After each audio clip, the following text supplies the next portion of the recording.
इस ज्ञान के आधार से आपकी आस्था या किसी परिवार जन्म में या किसी धन में नहीं रहनी चाहिए।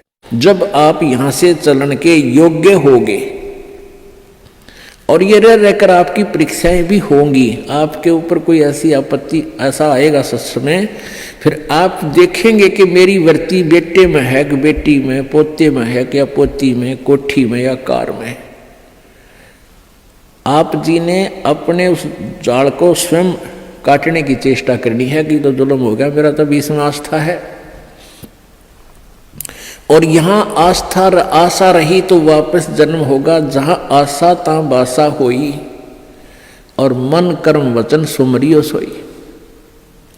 आपकी यहां किसी भी चीज में आशा रहेगी, आस्था रहेगी, तो वापस आप जी को आना पड़ेगा। इसी यहीं पर मन माने यहां फिर बैल बनकर आ जा, और यहां आशा नहीं रही तो फिर हमने आशा कब ना रहेगी, ये ज्ञान आधार बनाओगे, भक्ति घनी करोगे, दान धर्म खूब करोगे, उस भक्ति की शक्ति से भी आपके कुछ बंधन ऑटोमेटिकली कट जाएंगे। इतना दबाव बनेगा उसका, आपके मन में वो आना नहीं देगा, और परमात्मा कोई ऐसी व्यवस्था आपकी बना देगा। और जो भक्ति नहीं करते तो फिर हमने यहाँ से तो जाना ही जाना है, भक्ति कर रहे हैं जो, उनके मन में ये आ जाना चाहिए कि फिर जन्म होगा तो फिर यह दुर्गति शुरू। मनुष्य जन्म भी हो गया तो मनुष्य जीवन में क्या सुख पाया अपने। आज हम 60 साल के हो गए, हमें पता है क्या मिला इस जीवन में और क्या हमारा था और क्या पराया था। तो इस ज्ञान के आधार से निर्णय हो जाएगा कि अगर फिर जन्म हो गया, फिर वो प्रोसीजर, बेटा ना हुए तो दुखी हो गए तो महा दुखी, क्योंकि फिर उनके पालन में पोषण में कोई बेका देगी मृत्यु हो जाए काल, तो फिर रोज जाना करे काम, तो रो रो का टक्कर मारेंगे, वह दुर्गति न्यारी। तो इन सब बातों को ध्यान रख के तो सच्ची श्रद्धा बना ले कि तो मरना पड़ेगा, पर इसी जगह चला फिर मरना ना पड़े, यहां से तो जाना पड़ेगा। तो इसलिए ये तो अपना है ही नहीं, चाहे बेटा है चाहे बेटी है, मोह है या ना है। तो अपने परिवार में आप जी ने ऐसे रहना पड़ेगा जैसे एक गाड़ी, रेलगाड़ी का कंपार्टमेंट होता है और उसमें आप सफर कर रहे हो, जिसका जहां स्टेशन आ जाएगा ऑटोमेटिकली उतर जाएगा। किसी का 2 घंटे का है, किसी का 10 घंटे का सफर है, किसी का 24 घंटे का है वो। तो ऐसे ही आप जी इसको ऐसा समझ कर रहोगे जैसे रेस्टोरेंट होते हैं, होटल में जाकर डट गए, तो वहाँ सारी सुविधाएं होते हुए भी आपको पता है कि मेरी नहीं है, उनका प्रयोग भी करना है। उनमें मेज कुर्सी पलंग टीवी वहाँ पर है, उनका पंखा कूलर एसी फ्रिज, उनका प्रयोग भी करना है, लेकिन अंडरस्टूड होता है कि मेरी को ना, ये तो धनी की है। तो ऐसे ही ये सारा रेस्टोरेंट, ये होटल, ये काल का है, और हमने किराए पर अपनी पूंजी जमा करा का यहाँ, तो ये कुछ समय का रहने का यहाँ पर मिला हुआ है, और ये व्यवस्था बता दी, इस खेती में बना रखा, ये मजदूरी कर, ये ऐसे खा ले, ये छोड़ रखा है। लेकिन ये अपनी नहीं, हम यहाँ होटल में कुछ दिनों के लिए सटे करे हुए। यदि ऐसी आस्था आपकी बन जाएगी तो फिर कोई पल्ला नहीं पकड़ेगा आपका, कोई बाधा नहीं बनेगी। अन्यथा जो भक्ति नहीं करते हैं उनकी कैसी वृत्ति होती है। अब जैसे कोई पिछले जन्म में भी कोई भक्त भक्ति करता था और वो पार ना होया, आप जी हो, परमात्मा चाहते हैं कि तुम सभी पार हो जाओ, बहुत अच्छी बात है, क्योंकि पार होने के लिए तो ये सारा खेल हो रहा है आपको पार करने के लिए। अब विद्यालय में बच्चे फेल भी होते हैं और पास भी अधिकतर ही होते हैं, और कुछ एक फेल भी हो जाते हैं, तो वो फेल हुए हुए गणे दुखी होया करें। तो ऐसे ही एक व्यक्ति किसी जन्म में कोई प्राणी, कोई आत्मा परमात्मा से विमुख हो गया, भक्ति ना करी, छोड़ गया, तो उनको फिर लेता है भगवान शरण में। एक किसान के घर जन्म हो गया उस पुण्यात्मा का, अब कहते हैं जो जन मेरी शरण में एक बार आ गया, परमात्मा कहते हैं हमारी शरण में एक बार कोई प्राणी आ गया तो फिर उसको जब तक वो पार नहीं हो लेगा उसके पीछा हम छोड़ना को नहीं। जो जन हमारी शरण है ताका हूं मैं दास, और गेल गेल ला गया फिर वो जब लग धरती आकाश। तो उसी विधान से परमात्मा उस किसान के पास गए और किसान से कहा कि भाई,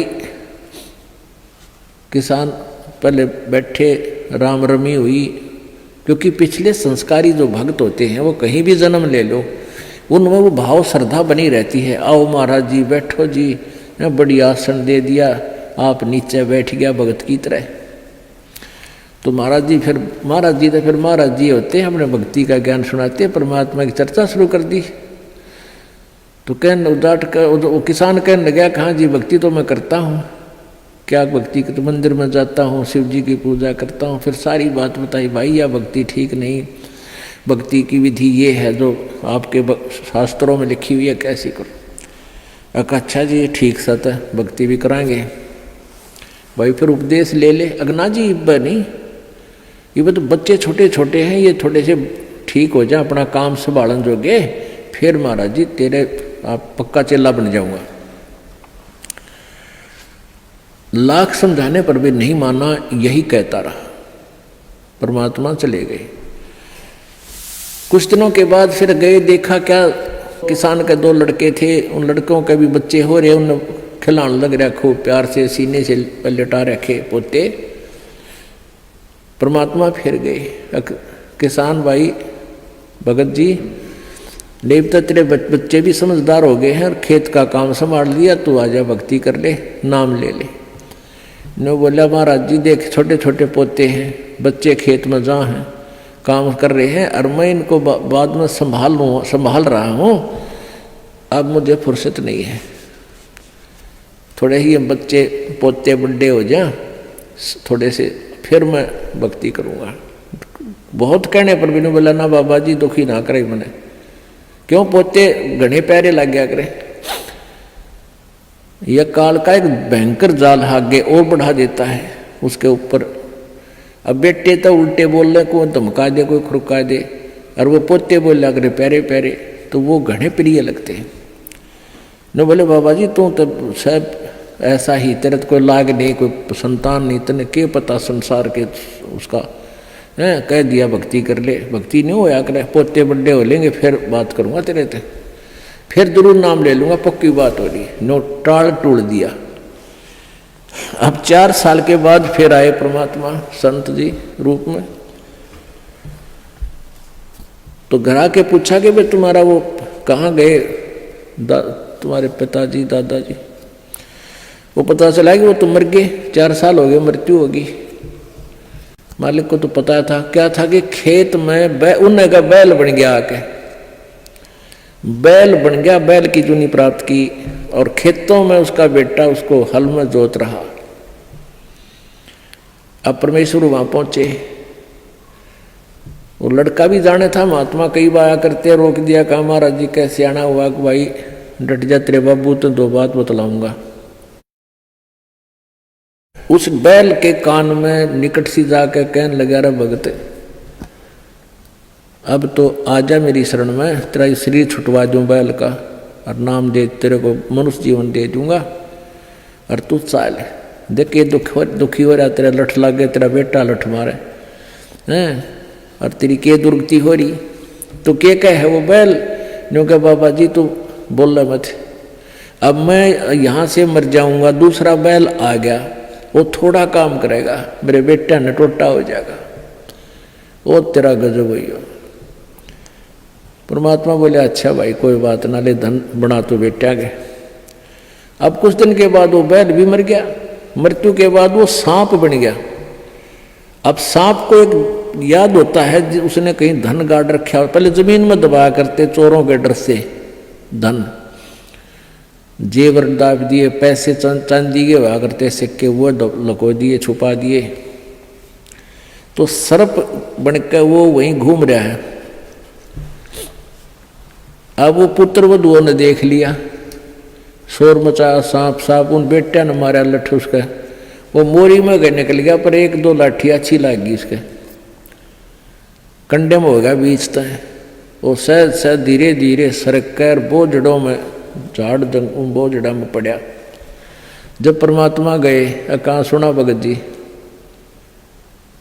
अब आओगा मेरी शरण में, ने बोला जी जान बचा दो मेरी और अपनी शरण में ले लो। मैंने देख लिया कोई नहीं किसी का। परमात्मा बोले सांकड़ी तोड़वा का आया तू मेरी शरण में, आया था पर ये हड्डी तोड़वा के पसड़ी तोड़वा के, जब आई तरह समझ में कोई नहीं किसी का। और हम रोज रोन लाग रहे कोई किसी का, कोई ना अपनी भक्ति करो।